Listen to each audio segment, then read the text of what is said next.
in Southern California. There's 19 million people, 1 out of every 2 Californians, 1 in every 16 Americans.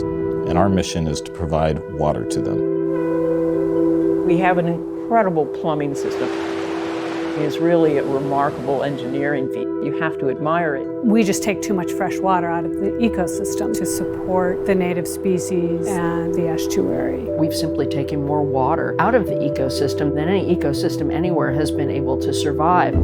If you have salt intrusion there, you're screwing up sources of drinking water. It's not suitable to drink, and your dog dies if it goes swimming. We're delivering water that belongs to the California public that we rely on to grow a lot of crops exported out of the country to China, the Middle East, etc. Maybe San Francisco shouldn't exist where it is because it doesn't have adequate water to support its needs. Maybe Los Angeles shouldn't exist. That's ignoring the reality. And so they have to keep trying to get additional water through any means necessary. Same issues have been fought over for generations, lifetimes. Water is so valuable. We're going to fight for every last drop. My grandfather told me, there may come a day, son, when you'll have to go sit on that pump with a shotgun. It's the same game. Get me water first. The hell with the other people. Human beings have so dramatically shaped nature that we're now having to think about how we exist within nature if we want to exist at all. The good news is there are many solutions for what we need to be doing. We have the money, we have the institutions, we have the brain power to solve our water problems, and we haven't solved them yet. But if we can't solve them here, it's going to be difficult to think about how we're going to solve water challenges around the world. California's water issues are what we're seeing around the planet. As population keeps growing, there will not be enough water at some point in the future. If you think it's hard now, imagine a world 15, 20 years from now with climate change making it harder and harder. The system is broken. We would like to have rivers with some fish in them in the future. We may not have rivers, and we may not have fish. So do you want to do something?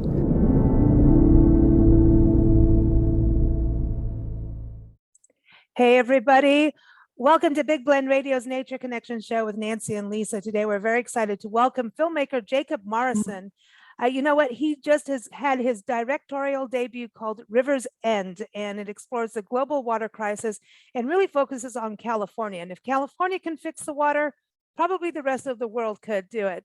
It's out now through Giant Pictures. You can go to riversendfilm.com, and very excited to welcome here. Welcome, Jacob. How are you? I'm good. Thank you so much for having me. It is an honor to be on the show. And it was an honor to watch your directorial debut. Oh, that's so a good. tongueful there, but you know. Yeah. But I'm going, you tackled the water crisis. Yeah. And especially in Awesome. California, because this has been going like from, it was very interesting. Nancy, we're both from Southern California, lived out of the country for many years, but she remembers the Jerry Brown days. And I'm going, oh my God, this is way back. This goes back to, sorry, Nancy, goes back to. I know, whatever, I'm older. Yeah, way back when then. Like this has been going like 50 to 70 years almost. It's been a problem for a long time. Sure. So you remember the original Jerry Brown days? Yes. Yeah. Oh, he was just going out when the secondary Jerry, dude, can I call him that? The secondary Jerry Brown. Yeah. So yeah, it's interesting that you would tackle water. And I know you've done some reporting and some film work for Vice, so they always do some really good investigative reporting. But like, why would you tap into the water as your first thing and get all those people on your documentary? Right. Yeah. Like, what was I thinking? Yeah. Good job. Yeah. Well, the film, it wasn't always such a big project. I started working on what I thought was going to be a short film about the drought when I was at USC Film School in 2015. So that was during the height of sort of the last drought. Jerry Brown was governor at that time. There was mandatory water restrictions, and it was just a really hot topic, but I didn't know anything about water, really. I didn't know where my water came from. I didn't have a connection to it. I didn't really know where my food came from. I was just fascinated by the idea that we were in a drought and wanted to learn more and wanted to help in some way. And I thought maybe I could do some kind of a short film about, like a portrait of a farmer somewhere and how are they dealing with the drought. And it wasn't until I interviewed a guy named John Herrick, who is the attorney for the South Delta. He represents mostly smaller farms and some small corporate farms in the Delta area. and was telling me about, how 2/3 of Californians get water from the Delta, this one body of water, how it's a very important ecosystem and estuary in California. Salmon in the state, come in and leave through the Delta and are taking water from the Delta, is having a huge impact on the farmers there, as the water is being sent mainly to like big agricultural corporations in the Central Valley, south of the Delta, and then also to cities like Los Angeles and San Diego. And so, I was just fascinated about kind of the scope of this story. He was talking about this plan to, at the time, build 2 giant tunnels to take water from the Delta, and what, that could do. A lot of people felt like they would just suck all the water out of the Delta and destroy that place. And so I just realized that there was a story here that needed to be told, but it would have to be a feature film. And naively thinking, yeah, I could do that in like a year. But you did, well, maybe not in a year, but you did it. I mean, not in a year. I mean, that was 2015. Now it's 2021. But obviously, so glad I did it, and it was an amazing journey, and very proud of the film. But you should be. Nancy and I've traveled. We travel full time, documenting parks and public lands, and all the areas you went to, we've been to, and even just very recently, Owens Valley, all of those areas. And even this spring, we were up in the Central California area, and we've driven through the small farm areas like near Lodi and outside Stockton. We've been on a boat through the Stockton Delta, and I'm like, oh wow, this is the Delta.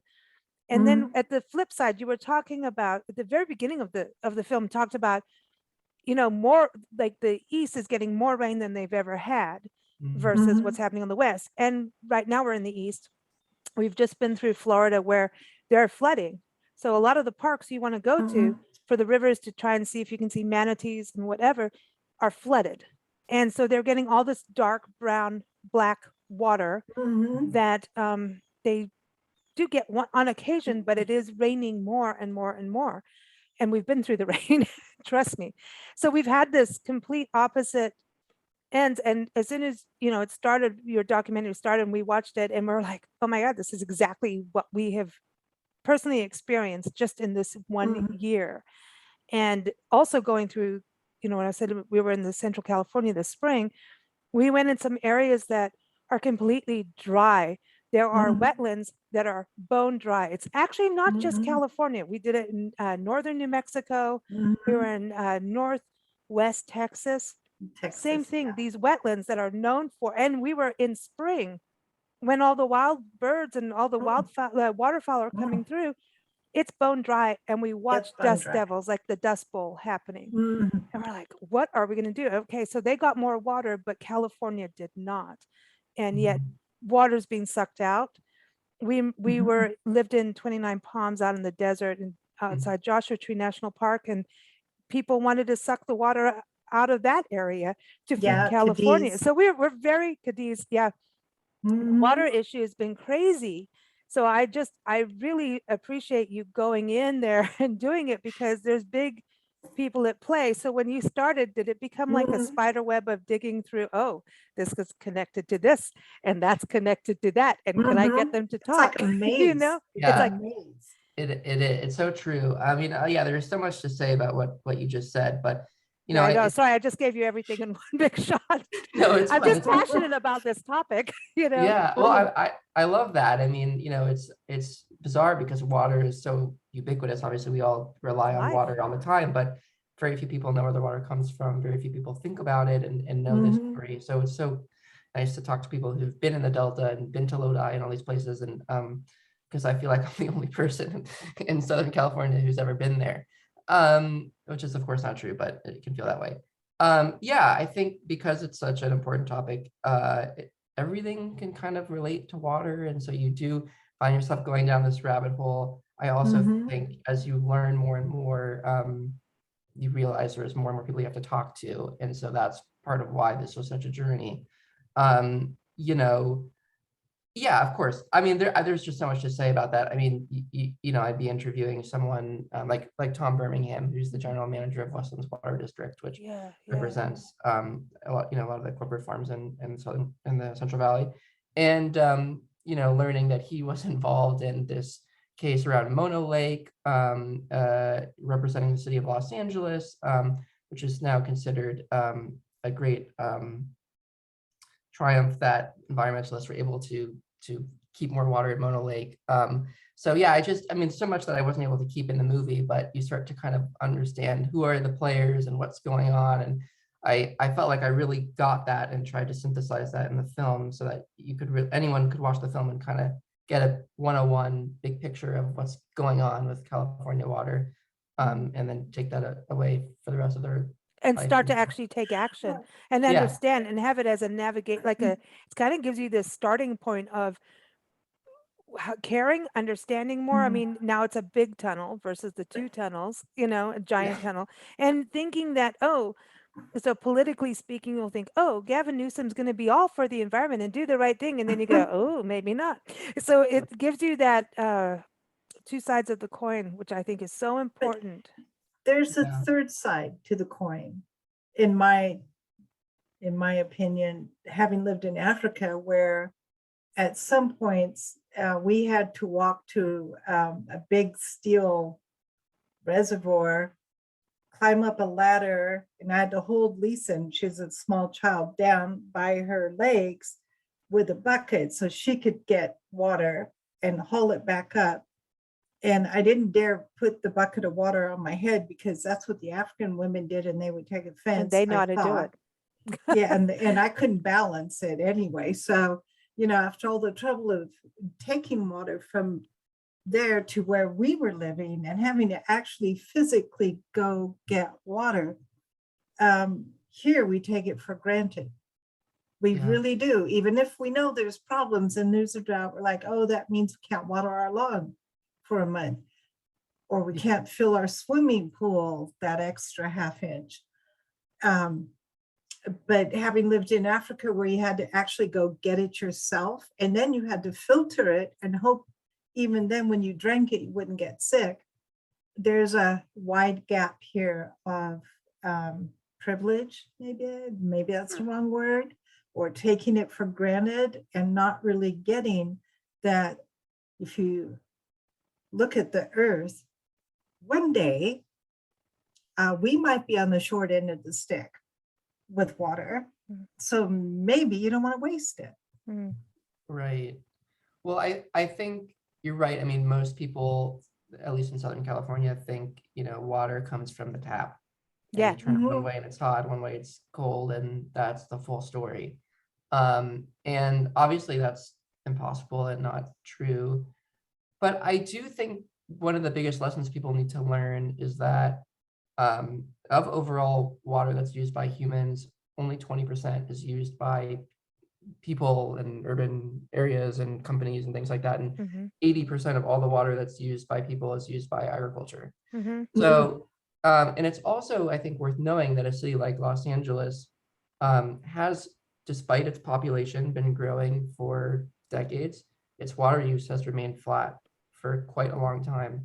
And that's because we've been better at water reuse and recycling and low flow toilets and that. And we're trying. Of course, we can work better at it. And I think, everyone has a role to play there. But even if we really step up in the cities and try to use less water, it's just not It's enough. the corporate giants versus the small farmers. That's the thing. I think when we look at farmers and we think, all of us, we know, okay, so our food, our peaches from the grocery store, we go, okay, now where did the peach come from? Little kids, there's a lot of little kids, even in that area, trust me, think their peaches come from the store. So that's why we have you pick orchards. It's important. But there, you think of a farm, the immediate thing is family farm, right? Yes. So it's you've got maybe, 100, peach trees and maybe some chickens and some cows. That is not what's happening. You're talking giant corporations behind this. And so when the small farmer went, that's what I loved what you did so beautifully. Here's the small farmer going, dude, we're going to be screwed. The one gentleman was sitting there like saying that his grandfather told him he's going to have to sit on his water pipe thing and with a shotgun. Yeah, You know, that's exactly. where we're going. And Yeah. to me, that's exactly it. It's how do the small farmers survive when it comes to water? There's already the issue of how are small farmers going to survive, but how are they going to survive against the lobbyists? Because those lobbyists have interior connections too. That was the other thing that I was like, holy cow, how did that Oh, the happen? revolving door, yeah. Jesus. Well, yeah, I mean, yeah, it's so true. So we have these giant corporations in California that grow tree crops in the desert. So a place where you probably don't want to plant trees, because unlike other crops, trees are going to require water every year, no matter if there's a drought or if there's not a drought, they need the water or you lose your investment. So, you know, almonds, walnuts, pistachios, there's over 1 million acres of almonds in the Central Valley. You know, almond farms in California use more water than I think all of the cities combined. Really? I mean, it's Wow. an incredible amount of water that's used for these crops. That don't stay here. And 80% of the almonds grown in California are exported. We grow the majority of the world's almonds. And so, you know, that means that we have a very small minority of people who are profiting off of this and using up a resource. And I think it's important that we touch on that it's not, I mean, there are, you know, farmers, smaller farmers who are going out of business because their water is being taken to the bigger farmers.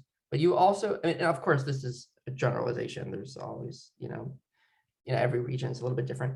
But you also have salmon fishermen in the San Francisco Bay Area who, you know, like as someone says in the film, there used to be 5,000 salmon boats in the San Francisco Bay, and now there's, you know, a couple hundred, because there's just, that industry is just being wiped out because there's not enough water in the rivers for there to be salmon. And we're seeing salmon nearing extinction, many species of salmon in California. So we've got, you know, that problem. And then of course that starts kind of a ecosystem collapse. You can't just, you know, have big species go extinct and expect everything to work out. So I think there's just this bigger question of, do we want to have rivers in California? Do we want to have fish in California? Do we want to have The little ones. small farms? And yeah, it's the little fish means something. And I think that's something that also was really well done, is showing the web of life. And if you take one species out, how does that affect the rest of the species? What happens when the egret doesn't have the fish anymore? What happens when the birds don't come? What is the ramification, that ripple effect? You get a whole bunch of grasshoppers who eat your crops. That's what happens. That's right. Yeah. I know Dr. John Rosenfeld in the film mentions that there's orcas, you know, killer whales in the ocean that rely on these salmon, and that they're starving. So it's really, I think, just impossible to wrap your mind around kind of the effects that this is having. And just to circle back to what you were saying about the two sides and three sides, it's just that, in my opinion, people don't know enough about these issues. They don't care enough in general. And so there's no political will to do something about it. And that's why you have someone like Governor Newsom not really acting on a more sustainable water policy for the state, because it'd be politically challenging and maybe politically dangerous. And if we're not all screaming for it, you know, why is he going to waste his time on it? Well, exactly. And because we're also party people, we're going, oh, if it's Democrat, this is environmental or progressive, and that's that. Or if it's Republican, they don't care. And that's actually not true. That's not the case. We meet people day to day as we travel.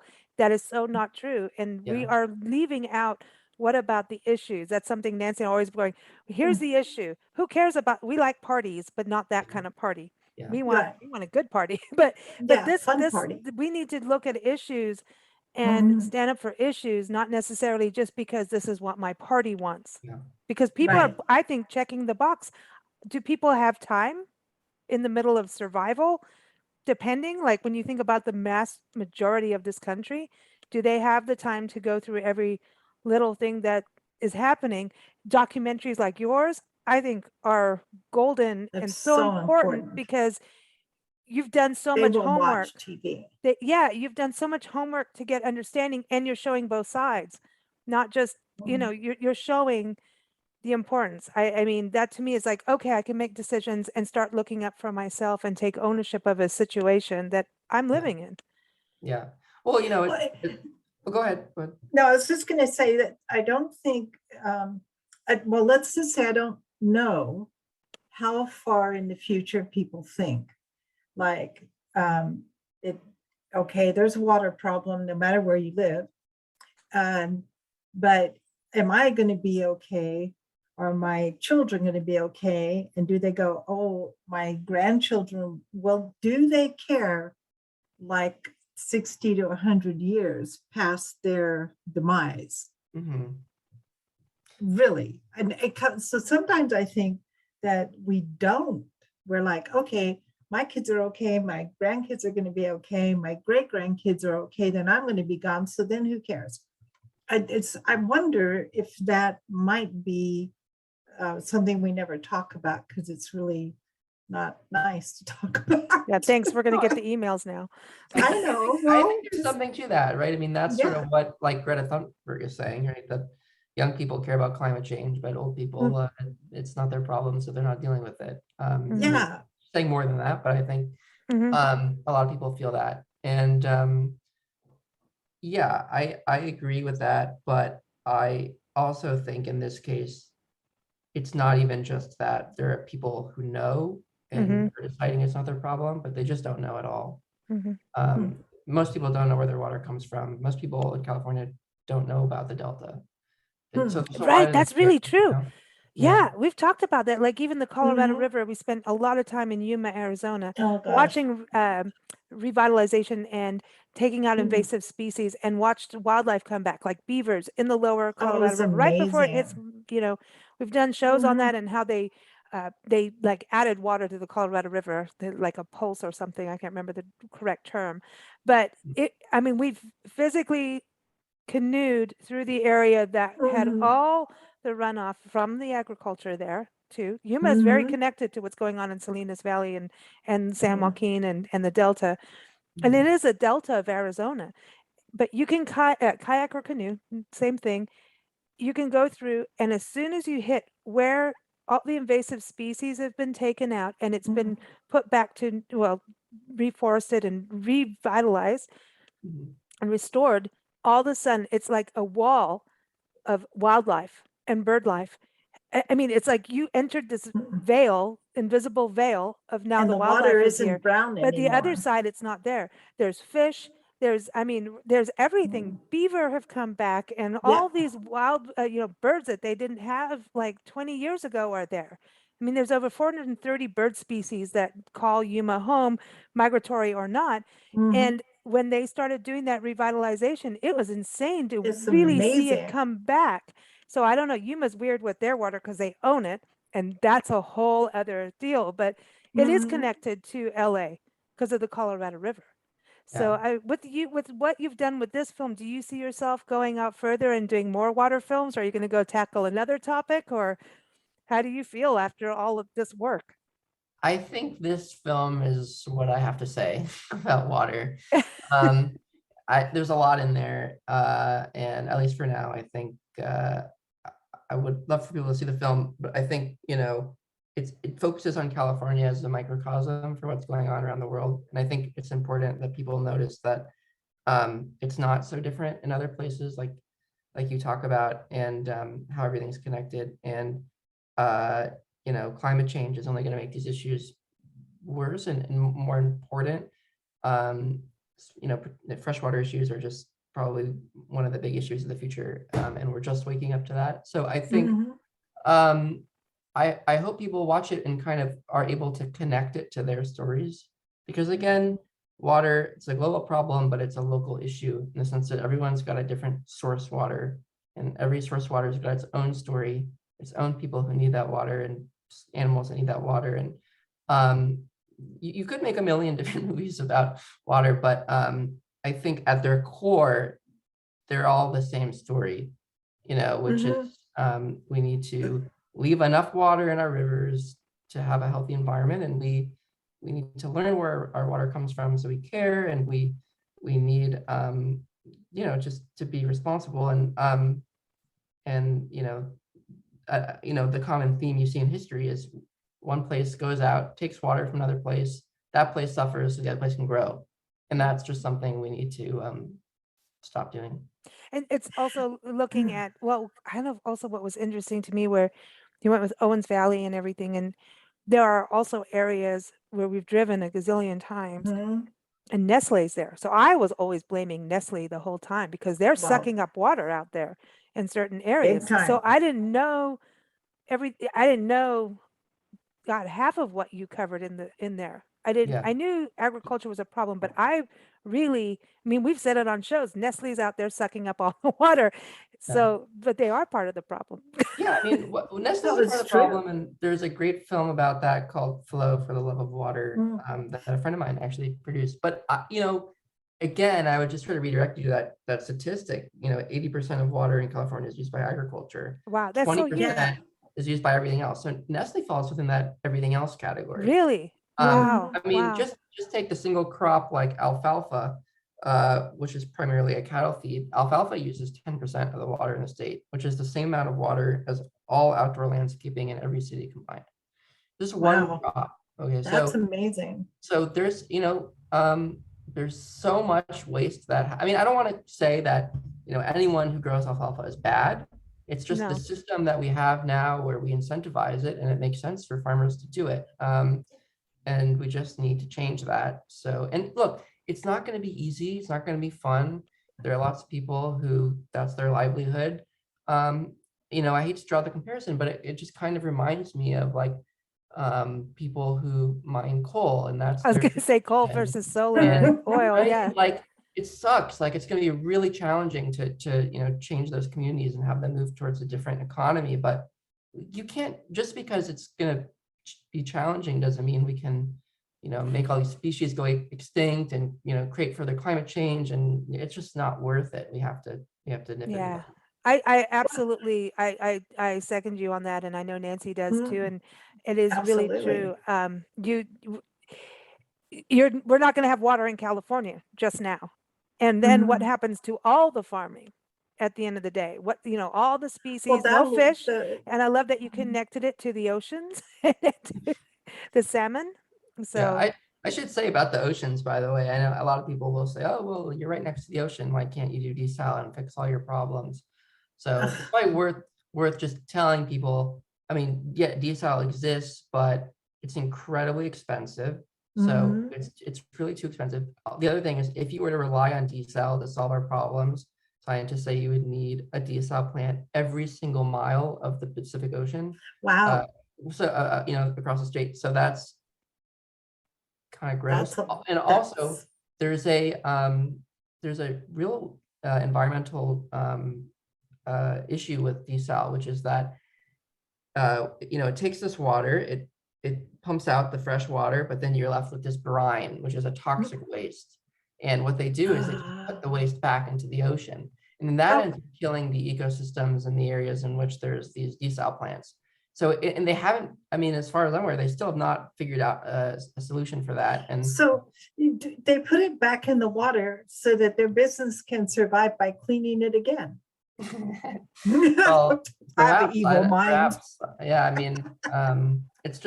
It's just not a solution. And so I think it's very easy for people to say, oh, we don't have to worry about it, we'll just do desal. It's not that easy. We really do have to. So we have to really look at how we're doing mass agriculture, because it's also ruining the topsoil. That's another huge fact, is we're ruining our topsoil. Even mass organic farms, we've done some interviews out in Central California actually with farmers that are going, even you think you're buying organic, and if they're going mass farming, they do not have the nutrients you think. They may not be doing pesticides, but we're already screwing up the topsoil. We're screwing up the water just by doing this mass. So the mass thing needs to change, basically. Yeah, but it's a hard truth. It's a hard truth, and it's hard to sell a hard truth. I don't know how that's going to happen, but it's a truth. Well, you did it. I think you were doing it spot on earlier, which is agriculture in California has sold a public image for a long time very successfully, that it's these small farms, family farms, and they're out physically on the field and doing the hard work of making it possible for you to eat and have food. And it's just not true anymore. You know, it's grown to a size that's just unsustainable. And, you know, they've really captured governmental agencies and politics. Yeah, And that's to what's such an crazy. extent. Yeah. They're all like this. I mean, it's like when the Dakota Access Pipeline thing happened, we did a show on it, and we were interviewing the Native Americans that were on, you know, getting arrested. We didn't expect to do it, and none of the major news outlets were doing anything. I think only Amy from Democracy Now! Was doing it, and we were like, "Holy crap, what's going down?" And so Nancy, her and I started calling oil lawyers dumbly because they're like, wait, what do you mean? And we're going, do you see what's going on with the water? And they're like, water is life, and the oil going underneath. And we were They doing weren't this whole that thing. friendly. Oh, we got ourselves into a little bit of a mess, but it is that. And when you start realizing how the banks are connected to the oil, which are, and the government agencies, even Barack Obama, the president at the time, didn't stand up to do anything for that, which was disappointing for a lot of people and all the indigenous people getting together. So the governmental agencies, who is our interior secretary, who is in our interior department, you showed that beautifully. I was like, no way. You know, we've got to look at who is taking office in every single place. You know, we have to know who it is, just because, hey, I've worked for United States, you know, wildlife, fish and game doesn't necessarily mean you're a good person. No. As I've learned. And I know a lot of park rangers and I love a lot of them, but there's some that are put there as the go-between. You know what I mean? Yeah, right. I mean, David Bernhardt, who's in the film, depicted in the film, he's someone who was a lobbyist, a registered lobbyist and lawyer for the Westlands Water District. Westlands Water District represents big corporate farms in California. Not the only place, but it is the biggest such place. And you know, then he went and worked as Secretary of the Interior. You know, and you see that the same thing with other people. I mean, Jason Peltier was general manager of Westlands Water District, I believe, and then he was undersecretary of department and then of Interior, and then he now works for the wonderful company, which is the largest farm in California, which uses the most water. So, I mean, you know, more water than all the homes in LA combined. So, I mean, you just see people at the top of these positions often come from the industries that use those resources, and it's just a revolving door. And then it's like, oh, look at their resume. They know everything about water, you know, or oil, or so this is the person we put in there. It happens with the EPA all the time. But you know, sometimes I think, okay, you know, there's that saying, well, the cat's away, the mice will play. And I think we've got things back to front here. The mass people should realize that they're the people that are and should be, if they exercise their power, are empowered to make a change, and not just leave it all to elected people with good suits. Yeah. Wow. So everyone, River's End is the website or the film. You want to go see the documentary. And I want to tell everybody it's out now on video on demand in the US, Canada, and England. Okay, so November 2nd is the release date. You can watch it on Apple TV, iTunes, Amazon, Google Play, Vudu, because we want to say Vudu. Also on cable, in-demand TVOD, which is Comcast, Spectrum, Cox, DirecTV, AT&T, and more. So the best thing to do is to go to the website, which is riversendfilm.com. I got to my notes there. And I want to thank our sponsor, Margaret Carrera, an amazing fine art nature photographer. Go check out her website, carrerafineartgallery.com, for some cool gifts for the holidays. So things like wonderful scarves with flowers on them so you can wrap yourself in nature. Beautiful. So again, carrerafineartgallery.com. Thank you, Margaret, for that. And thank you so much for joining us, Jacob. We appreciate your work, and we can't wait to follow what you do next. Thank you so much. Thank you for having me, and to listeners, I hope you enjoy the film. Yes, and everyone vote. Absolutely. Vote wherever you can, educated wise. Yeah, learn where your water comes from and get home. Exactly. Yeah.